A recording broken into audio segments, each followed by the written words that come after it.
Ma sta comportandosi molto bene Francesco.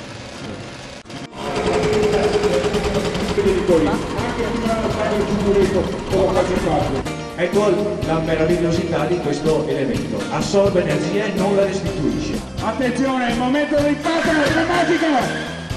Non mi deve passare più di un dito ortogonale al cinturino. Se ne passano due è troppo largo. C'è il pericolo che le forze inerziali dell'incidente te lo buttino via.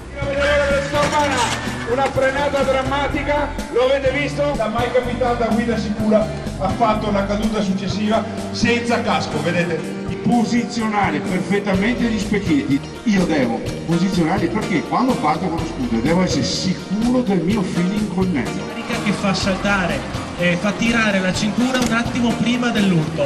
Dico solo una cosa, è fondamentale questo aspetto: la strada non fa prigionieri. La presenza dell'alcol in questo genere di incidenti.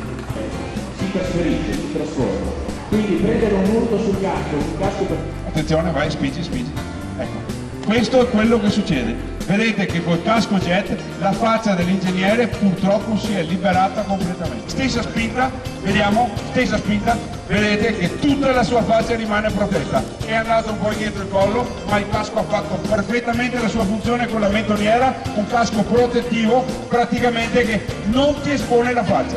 Di quanto le istituzioni sono vicine a voi, perché tutto questo hanno voluto per voi oggi. Quindi per la sicurezza, quindi per quel lavorare per far crescere i giovani in modo corretto.